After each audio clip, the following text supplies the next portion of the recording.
They thought my land was just a shortcut, a convenient path to shave a few minutes off their commute, but what they did not know was that my farm was more than just land. It was legacy. It was generations of sweat and hard work, and these two entitled sisters treated it like it was their personal driveway. They drove through my crops, they ignored my signs, and they laughed when I confronted them. I live on a 20-acre farm surrounded by rolling hills and a dense tree line, the kind of place that is meant to be quiet and far from the noise of town. I grow vegetables, raise chickens, and repair old tools in a barn that my grandfather built by hand when he first settled here. The back trail leading into my farm is not even visible from the main road. It was originally used for hauling hay decades ago, but has not been in use for years, until one day I saw tire tracks where they should not be. Deep, fresh tire tracks cutting through soft dirt and leading straight from the back trail into my east field. I thought maybe a utility vehicle had turned around or someone had gotten lost. I did not think much of it until a few days later when I saw them with my own eyes, two women in a shiny black SUV, blasting music and driving right through the middle of my land. I stood there stunned as they waved at me like I was supposed to smile back like this was normal. And then they disappeared down the path, kicking up dust and crushing the edge of my irrigation ditch. I told myself maybe it was a one-time thing, but the next weekend they came back, and then again during the week, and again after that. It became clear this was not a mistake. This was routine. They were using my land as a shortcut to reach the other side of town. Where new houses had been built just beyond the woods, every time they drove through, they caused more damage. They would knock over fencing, scare the livestock, and leave deep ruts in the soil. I'd put up no trespassing signs. I put chains across the path, and still they came back. And each time they acted like I was the one causing the inconvenience, not them. One day I tried standing in the path to stop them. I held up my hands and asked them to turn around, and you know what they did? They honked at me, rolled their window down, and told me to get off the road, get off my own land. I was speechless. I could not believe the audacity of these women, and when I explained it was private property, they laughed and said it was faster, and I should not have a road if I didn't want people to use it. I reported it to the town office. I spoke to an officer who said, unless there was damage or injury, there was not much they could do without proof, so I decided to start collecting evidence. I bought trail cameras and installed them high in the trees. I angled them toward the trail and set them to record every time there was movement. I also started writing down the times and dates they came through and what damage I found after each incident. I began seeing a pattern. It was always the same SUV, always around the same time, and always the same careless attitude. I even caught them on video one morning when they stopped near the coop and threw fast food wrappers out of their window onto my land like I was running a landfill, not a farm. That was the moment I snapped, not in anger, but in purpose. I knew I needed to do something that would send a message, not with fists, not with yelling, but with consequences. So I spent the next week preparing. Every evening after chores, I reviewed footage and added more cameras. I mapped their exact path and looked at where they entered and exited. I reinforced the old gate on the back trail, even though they had already driven around it before. And then I did something different. I placed a heavy steel plate just under the dirt near the curve where their tires always passed. It was an old irrigation cover, thick and flat, not sharp, not dangerous, just solid enough to cause serious damage. If you hit it at speed, I made sure it was level with the ground and covered it with a layer of soft soil, so it looked just like the rest of the trail. I was not trying to hurt them. I just wanted them to feel what my land had been feeling: crushed, dented, and used. And I waited. Days passed, then the weekend came, and like clockwork they returned. I heard the rumble of their engine before I even saw them, the same black SUV, rolling down the hill without a care in the world, music blasting windows.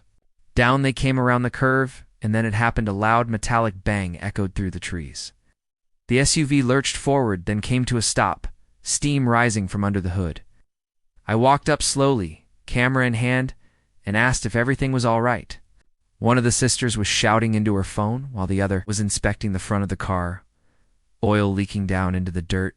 They screamed at me, accused me of setting a trap, and I said, "You have been warned. I have signs, I have video, and I have your plates. You are trespassing again and again, and this time your car paid the price." They said they were calling the police, and I said, "Go ahead. I already have while we wait. Let me ask you something. If someone kept walking into your house uninvited every week, breaking things and laughing about it, what would you do? Would you keep letting them in, or would you eventually do something to make them stop?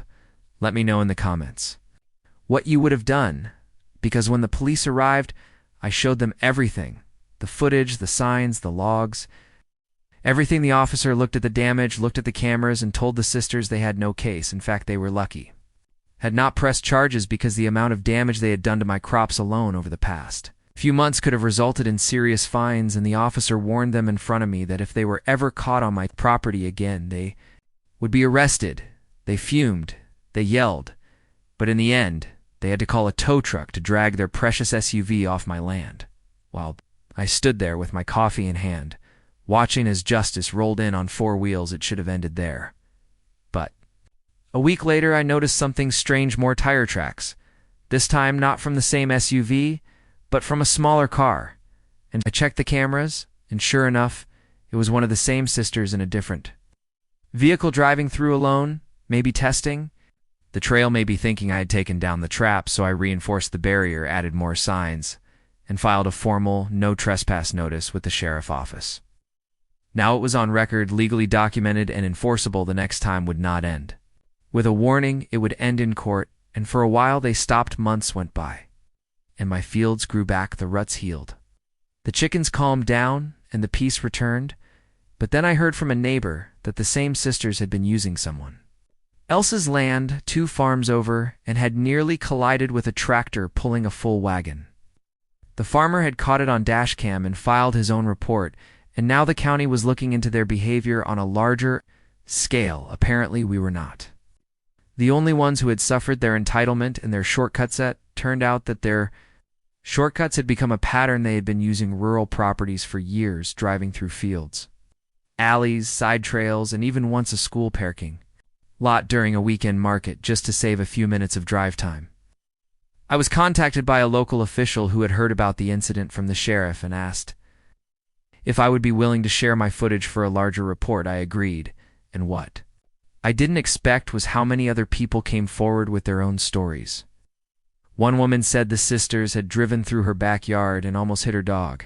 Another said they had knocked over her mailbox trying to turn around on a narrow dirt lane. The county decided to take action and began compiling the complaints, and when the sisters got wind of it, they were not happy.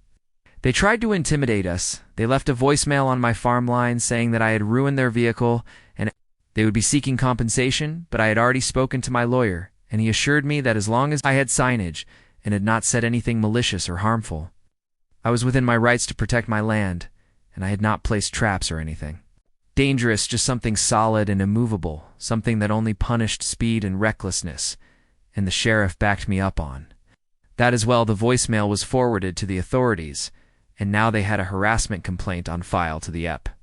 Best part, though, was that, for the first time in months, I could work on my land without worrying about being interrupted.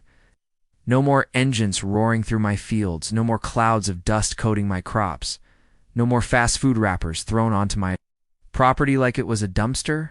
I rebuilt the damaged fences, cleaned up the trails, and began to focus again on the things I loved: the peace, the quiet, the hard work. The land was healing, and so was I. But then, about 6 weeks later, just when I thought it was finally over, I saw something on one of the cameras, a figure walking along the trail, not a car, not an SUV, just a person walking with a phone out, recording the trees and trail. It was one of the sisters again, and she wasn't alone. Her sister was behind her, carrying a clipboard. Well, and they were talking, pointing at signs, and at the ground like they were inspecting my land. I couldn't believe what I was seeing. I watched in real time as they walked halfway across my property, then turned and walked back to the road. I kept the footage, saved 3 angles, time-stamped, and in color. Later that week, I received a letter from their lawyer saying they were considering legal action over the alleged injury to their vehicle and that I had intentionally created a dangerous situation on my land. I brought the letter straight to my own attorney, who laughed and said this is nothing more than a scare tactic. He helped me draft a formal response attaching my evidence of their repeated trespassing, the signs, the footage, and the police reports. I also included the footage of them walking across my land after. All of that had happened without permission again, which was proof they were still ignoring the boundaries. It became clear that they were trying to spin the narrative, that they were the victims and I was the aggressor, but it wasn't working. People in the community had seen what they did, and no one was buying their story. They had tried to mess with the wrong person, and now they were facing the consequences. I was told the letter was a bluff. If they pursued anything further, it could backfire on them badly, especially with the multiple violations on record. The county had even begun exploring civil penalties for repeat trespassers, and these sisters were the perfect case study in what not to do after that letter. Things went quiet for a while. A few weeks passed with no sign of the sisters, no letters, no vehicles, no trespassing, not even a bird out of place, and for the first time in months, I thought maybe, just maybe, it was truly over. I focused on getting my fall planting done. The soil was rich, and the rain had been good, and I was finally back in rhythm. I even expanded the chicken coop and started building a new storage shed near the edge of the property, where the back trail used to be. I left the cameras up, of course, just in case, but I stopped checking them daily. One afternoon, I went into town to get supplies, and while I was waiting at the hardware counter, I overheard a man talking about how someone had driven through his orchard at night and damaged several young trees. I turned and asked if he knew who it was, and he said he didn't get a plate, but the vehicle looked like a black SUV. I felt my stomach turn and asked him to describe it more, and sure enough, it matched the same vehicle the sisters used months ago. He didn't know them by name, but said the woman driving had a loud voice and didn't seem the least bit sorry when he tried to wave her down. I told him everything that had happened on my land, and we exchanged numbers. I promised to send him my footage, and he said he'd do the same if anything else happened. I realized this wasn't about just me anymore. They weren't just a nuisance, they were a danger, and their recklessness could cause real harm. I went home that night and checked my cameras, and sure enough, 2 days earlier, one of the sisters had driven her new sedan through the far side of my land again, but this time, she didn't go through the path. Instead, she parked near the edge and got out, walking up toward the camera and looking right at it. She even smiled and waved, and I realized this wasn't random. It was deliberate. She was trying to provoke me. I called the sheriff and gave them the footage again, and they said they would increase patrols in the area and add this new footage to the case file. I asked my lawyer if this could be considered harassment, and he said yes at this point. It was likely crossing into stalking territory, especially with the repeated intrusions and the legal threats meant to intimidate me, so we filed a formal report and added a restraining notice request. Not a full order yet, but enough to flag future visits as potential violations. The sheriff agreed and warned the sisters through their legal contact that any further trespass would be considered a criminal offense and not a civil matter anymore. I reinforced my gates once more, added another row of trees along the path, and posted new signs, bright yellow, bold letters, warning that the area was monitored. An entry would lead to prosecution. I also backed up every file, every video, every picture to multiple devices in case anything happened to my main camera system, and for several weeks it worked. No sightings, no issues, no strange activity, until one night a thunderstorm rolled through and knocked out power across several parts of the county. The next morning, I went to check the cameras and noticed the back one had gone offline during the storm. When I reviewed the recordings, I saw something chilling. At 2 in the morning, just after the worst of the storm, one of the sisters had driven up to the edge of my farm again, this time in a different car, and had stepped out holding what looked like a flashlight and something else in her hand. She walked up to the gate, looked directly into the camera, and smiled, then turned and walked away. She didn't do anything, didn't say anything, just stood there, as if to let me know she was still watching. I sent that clip to the sheriff, and they said it was enough to begin proceedings for a formal restraining order. They advised me to stay alert and keep all security in place, and that brings us to today. The sisters have not returned since that night. Maybe I finally realized they pushed too far. Maybe they got scared once the law started catching up, or maybe they're just waiting for another chance, but I will be ready. This land is not just soil and crops, it is history, it is family, and it is protected, and if they ever come back, they won't be met with anger. They will be met with evidence and consequences, because on this farm, we plant roots, not chaos, and no one drives through here unless they've earned the right to be invited. Months passed, and peace slowly returned.